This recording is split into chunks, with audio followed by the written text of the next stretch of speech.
빈 무덤에 예수님의 시신이 사라진 사건을 오늘 다루고 있습니다. 무덤을 지키던 경비병들이 대제사장들에게 가서 이 사건을 보고하죠. 그때 대제사장들이 예수님이 부활하신 사건에 대한 큰 두려움을 느낍니다. 백성들 안에 밀란이 일어나거나 큰 소요가 일어나지 않겠나. 부활하신 이 일이 얼마나 큰 일이었겠습니까? 그래서 그 경비병들에게 돈을 쥐어주며 거짓 말을 하도록 그렇게 꾸미게 되죠.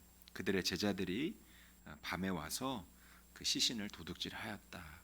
그렇게 말하라고 이야기합니다. 실제로 그 군인들이 돈을 받고 가르친 대로, 오늘 15절에 보니까 돈을 받고 가르친 대로 했으니 이 말이 오늘날까지 유대인들 가운데 두루 퍼지니라. 여러분, 세상에 거짓이 만연한 우리가 세상 가운데 살고 있습니다. 왜냐하면 이 세상을 아직도 사로잡고 있고 영향력을 행사하는 마귀의 존재, 사단의 존재가 존재하고 또 역사하기 때문입니다. 마귀의 존재가 어떤 존재냐? 예수님께서 말씀하시기를 요한복음 8장 44절에 너희는 너희 아비 마귀에게서 났으니 너희 아비의 욕심대로 너희도 행하고자 하느니라. 그는 처음부터 살인한 자요 진리가 그 속에 없으므로 진리에 서지 못하고 거짓을 말할 때마다 제 것으로 말하나니 이는 그가 거짓말쟁이요 거짓의 아비가 되었습니다. 마귀의 여러 가지 특성이 있지만 가장 중요한 마귀의 본질은 거짓말하는 존재, 거짓의 창시자, 거짓의 아비라고 그렇게 표현하고 있는 것입니다. 그러니까 여러분, 우리가 어떤 형태로든지 우리 입술에 거짓을 담는 것, 거짓을 전하는 것, 거짓된 세상의 어떤 무리와 힘에 결탁하거나 그것에 동조하는 것, 여러분, 그것은 마귀의 일에 동참하는 것입니다. 마귀에게 우리의 마음을 빼앗기게 하는 것입니다. 두 가지 특징이 있습니다. 그 거짓에 사로잡히거나 동참하게 되거나 거짓을 전하는 자의 특징이 뭐냐? 예수님께서 말씀해 주신 그 거짓 사단, 거짓의 아비인 마귀에게 마음을 빼앗기고 동참하게 하는 두 가지 특징은 너희 아비의 욕심대로 너희도 행하고자 하느니라. 욕심대로 행하고자 할 때에 반드시 거짓과 결탁하게 되어 있다라는 것입니다. 오늘 군인들이 그 거짓에 그냥 가담하지 않죠. 무엇을 받습니까? 뇌물을 받습니다. 돈을 받아요. 내가 이만큼의 돈을 줄 테니 너희가 이 일에 입조심하고 반드시 이렇게 거짓으로 이야기하라. 욕심, 물욕, 탐심, 오늘 내 마음 가운데 내 탐심과 물욕과 욕심대로 행하고자 하는 일들이 있다면 내가 오늘 하나님의 진리 가운데 서 있는가 반드시 점검하고 구별해 보아야 합니다. 우리가 사업을 하든 어떤 일을 하든 우리가 무엇을 하든 마찬가지죠. 욕심대로 하는 일이 없는가? 사단은 그 욕심 가운데 거짓으로 틈탄다라는 것이죠. 두 번째로는 그 속에 진리가 없기 때문에 거짓을 행한다 말씀하셨어요. 그 속에 하나님의 말씀, 진리가 없다. 똑같이 예수님의 부활하신 사건을 만나고도 그 빈무덤 앞에서 천사가 전해준 주님의 말씀, 예수님께서 3일 만에 부활하셨다 라고 하는 진리의 말씀을 여인들은 믿었고요, 경비병들은 그 말씀을 경히 여겼죠. 하나님의 말씀이 우리 가운데 없으면, 진리의 말씀이 우리 가운데 서지 못하면 항상 거짓에 넘어질 수밖에 없다라는 것입니다. 특별히 거짓 선지자를 따르지 않도록 우리가 주의해야 할 것입니다. 신천지, 하나님의 교회, 수많은 이단의 거짓 선지자들, 예수님께서 말씀하셨잖아요. 마태복음 24장 말씀에 거짓 선지자가 많이 일어나 많은 사람들을 미혹할 것이다. 마태복음 24장 24절에도 거짓 그리스도들과 거짓 선지자들이 일어나 큰 표적과 기사를 보여 할 수만 있으면 택하신 자들도 미혹하게 될 것이다. 그 속에 정말 참된 진리, 참된 복음, 참된 하나님의 말씀이 없으면 사람의 말에, 거짓 교리에 쉽게 미혹되고 흔들리고 넘어갈 수 있게 된다라는 거죠. 왜 그렇게 많은 사람들이 얼토당토하지 않는, 사람을 교주로 삼는 그 거짓 이단에 넘어가게 되는 것일까요? 정말 참된 복음, 참된 예수 그리스도의 진리의 복음을 알지 못하기 때문인 것이죠.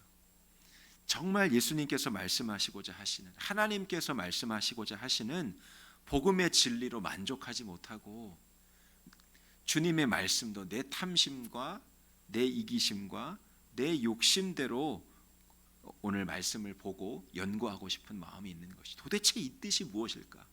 도대체 이것이 무슨 풀이일까? 주님의 말씀은 너무나 명확하죠. 하나님의 말씀은 태초부터 요한계시록까지 예수 그리스도를 예표하고 우리에게 나타내고 그 예수 그리스도를 붙잡고 살아가도록 시종일관 우리에게 예수님의 십자가의 복음, 주님의 보혈, 예수 그리스도의 이름을 곳곳에 이 하나님의 말씀에 예표하고 있는 것입니다. 주님의 말씀을 바로 알지 못하고 그 말씀을 바로 깨닫지 못하고 묵상하지 못하고 그 말씀을 우리 심령 가운데 새기지 못하면 여러분 우리 욕심대로 탐심대로 거짓 교리에 쉽게 넘어갈 수 있게 된다.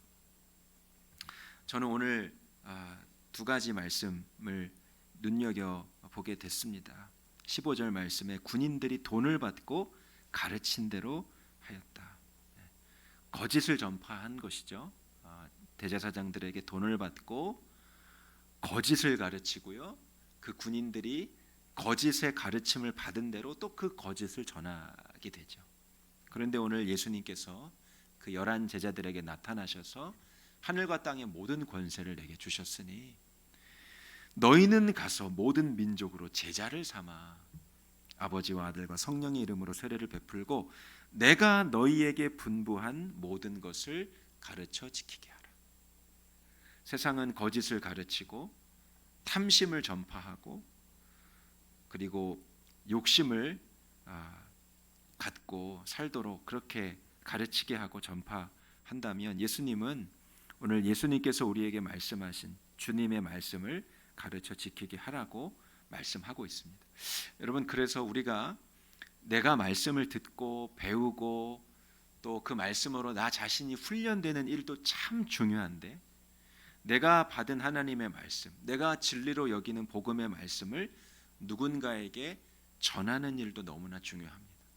그것이 첫 번째로는 전도일 수 있을 것입니다. 가장 우리가 중요하게 붙잡는 복음의 진리를 전도하는 것. 어저께 우리가 부활란 나누면서 삼동에서도 물빛 공원에서도 아주 즐겁게 여러분들이 함께 전도하셨다는 이야기를 들었습니다. 예수님의 복음을 누구에게든지 전해줄 수 있는 일, 또한 하나님의 말씀을 다른 사람의 언어로 들릴 수 있도록 그 말씀을 전해줄 수 있는 여러분 그 준비가 우리 가운데 되어 있어야 하는 것이죠. 그래서 이제 제자훈련을 마치고 나면 이제 저희 교회 오시는 새 가족분들이 계십니다. 벌써 한 달 동안에 한 11분 정도 이제 등록을 하셔서 그분들에게 이제 새 가족 양육을 할 겁니다. 저희가 4주 과정으로. 근데 여러분 그 일을 목회자가 다 감당하지 못해요. 그래서 이제 그 일들을 우리 평신도 분들에게 그것을 훈련하고 가르치실 수 있도록 그렇게 훈련을 하게 될 겁니다. 4주 동안에 여러분이 새로 오신 새가족 분들을 주님의 말씀을 나누고 가르치고 또 그것으로 양육하는 것이죠. 내가 말씀을 듣고 가르침을 받는 일 너무나 중요하고 그것을 우리가 사모함으로 정말로 열심히 그 일에 동참해야겠지만 여러분 그 은혜가 그 말씀이 누구에게 전해지지 않으면 여러분 그 은혜는 그저 나만의 것이 되고요. 굉장히 작은 것이 됩니다. 그 말씀을 전하고 그 말씀으로 제자를 삼아 양육하는 일에 우리가 쓰임 받게 되면 여러분이 그 일에 함께 동참하게 되면 여러분 안에 있는 그 말씀이 그 은혜가 배가가 돼요. 그 말씀이 더욱 살아서 역사하게 되고요. 그리고 그 말씀 진리의 말씀 가운데 여러분이 더욱 굳건하게 서실 수 있는 그런 준비가 되어집니다. 말씀을 전해야 되니 진리를 나눠야 되니 그 말씀을 더 힘써 지키고 그 말씀을 더 깊이 묵상할 수밖에 없겠죠. 그리고 내 입술로 전하는 그 말씀을 통해서 내 안에 그 진리의 말씀이 더욱더 분명하게 세워지게 된다라는 것입니다. 오늘 세상이 미혹하고 유혹하는 거짓 논리에, 거짓 진리에, 탐심에 우리의 마음을 빼앗기지 않고 오늘 내 입술은 그리스도의 말씀, 그리스도의 복음을 전하는 입술이 되리라. 그렇게 결단하고 다짐하는 여러분이 되시기를 축복하고요. 오늘 여러분의 삶 가운데 정말로 주님의 말씀, 진리의 말씀, 예수 그리스도의 이름이 증거되는 놀라운 축복이 있게 되기를 주님의 이름으로 기도합니다.